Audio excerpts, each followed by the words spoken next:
आता पाहूया टॉप 9 जिल्ह्यांच्या बातम्या। जिल्हा परिषदेच्या शाळेत एकाच वर्गात बसतात 5 वर्गातील विद्यार्थी। नागपूरच्या हुडकेश्वर गावातील जिल्हा परिषदेच्या शाळेत फक्त एकच वर्गखोली। महाराष्ट्राच्या उपराजधानीच्या ठिकाणी सरकारी शाळांचं वास्तव समोर। नागपूरच्या काटोलमधील संत्रा प्रक्रिया कारखान्यांचा मार्ग मोकळा।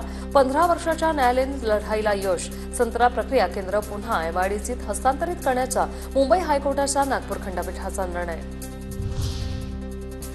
मालेगाव कृषी उत्पन्न बाजार समितीत भाजीपाला बाजारात बेमुदत बंद, तर व्यापारी आणि सभापतींमधील वाद पेटला।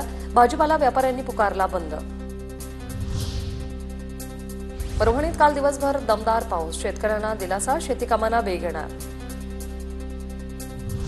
नाशिकच्या त्र्यंबकेश्वर परिसरात पहाटेच्या सुमारास तुफान पाऊस। 1 तासात पडलेल्या पावसामुळे साचलं पाणी, शहरातील रस्त्यांवरून वाहत होतं पाणी। कर्नाटक महाराष्ट्राला जोडणारा पूल वाहतुकीसाठी दुसऱ्यांदा बंद। पंचगंगा नदीचं पाणी पुलापर्यंत आल्यानं वाहतुकीस मनाई। पावसामुळे कृष्णा पंचगंगा नदीच्या पाणी पातळीत वाढ।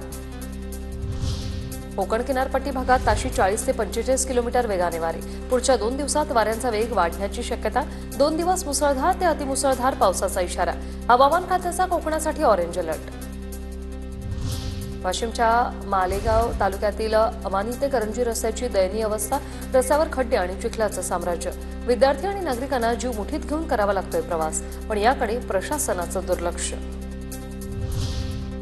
परभणीच्या पूर्णा शहरात रस्त्यावर मोठमोठे खड्डे। डॉक्टर झाकीर हुसेन चौकातील रस्त्यांची दुरावस्था। काही महिन्यांपूर्वी तयार करण्यात आलेल्या रस्त्यांवर खड्डे पडल्यानं नागरिक हैराण।